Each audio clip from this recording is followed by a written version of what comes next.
Adam Kinzinger, a pilot in the Air National Guard, with me now. And sir, good day to you. You were listening, first of all, to Catherine's report. What do you think about that? Well, I mean, look, this is a very serious issue. This is something that we've got to take obviously seriously in Congress. We have to figure out, are we using 21st century tools to fight this 21st century terrorism?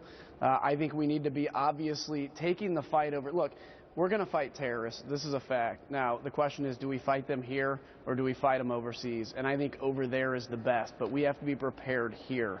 And unfortunately, the administration, they may be doing some things, but they have not given the American people the confidence that they're doing everything to keep us safe. On that point, on that same poll, the government's ability to prevent a large-scale terror attack, here's what you get.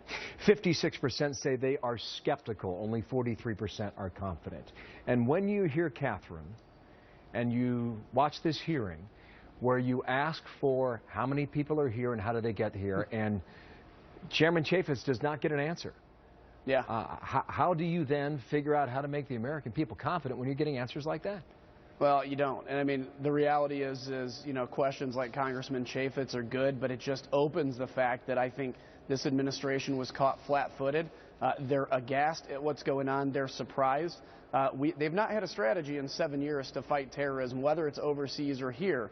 We've unilaterally disarmed our ability to find intelligence of people that are engaged in this planning. Look, we have our friends, the Kurds in the Middle East, by the way, who are Muslim, that have been asking for guns and ammo to be able to fight this cancer, and only recently are they starting to get the support they need. It's time that the administration wake up. This is the only president I've ever seen give an Oval Office address and come out worse on the other side. He needs to do a redo on that. Tell the American people he's going to keep them safe at home. Here's how. And also, here's how we're going to defeat ISIS, and it's going to be done by the time I'm out of office. You heard this the other night, right, in that debate in Las Vegas? Here's where the Ohio governor brought this up, about giving them, frankly, the tools they need. His words, watch. They need the tools, and the tools involve encryption, where we cannot hear what they're even planning. And when we see red flags, a father, a mother, a neighbor who says we got a problem here, then we have to give law enforcement the ability to listen so they can disrupt these terrorist attacks before they occur. So, sir, you hear that, right? And you heard the FBI Director James Comey this week. He seems to be on the same page. So do you sense that we are turning this around in the direction where we should be headed?